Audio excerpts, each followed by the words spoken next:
Good morning guys. Kamusta na po kayo? Good evening, good afternoon. Kapunta na po ako sa trabaho, no? Maaga pang pasok namin eh. So sana po ay nasa mabuti kayong kalagayan, no? Ano bang topic natin for today? Topic natin for today, we can't please all the people. Alam nyo guys, dito sa mundo, kahit anong bait mo, kahit anong mabuti mong tao, may mga tao talaga na hindi nagkakagusto sa iyo. That's a human nature. Wala na tayong magawa dyan, to tell you the truth. Kahit ako, no, I'm trying my best to be a better person.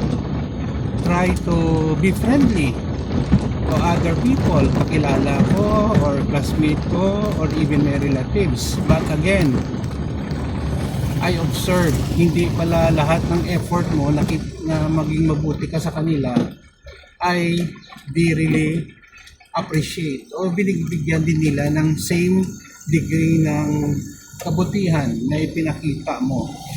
Minsan pa nga sinasiraan ka, hindi naman sila makapagsalita sa iyo ng harapan, they're backstabbing you. Pero sa akin lang guys, okay lang yon. What I do, I keep my distance na lang. Kung nakita ko talaga na wala namang chance maging malapit ang aming relasyon bilang kaibigan or close, I keep my distance. Lumalayo na lang ako and then I pray for them. Ganun na lang. Kasi alam nyo guys, ikaw lang nakakaalam kung ano kang klaseng tao eh. Hindi naman sila. Sila makita lang nila nakita nila ang outside mo. Pero deep inside, alam mo kung ano ka. And then si Lord ka, alam niya kung ano kang tao. So we cannot please people, we cannot please all people in life. Normal lang yon. But what we can do, no, is to do our very best to become a better person. Kasi along the way, marami ka rin makilalang tao, bagong kaibigan. Yun lang po ang mahalaga, no? Hindi naman ang kanilang perception about you. Sana po ay makatulong sa atin.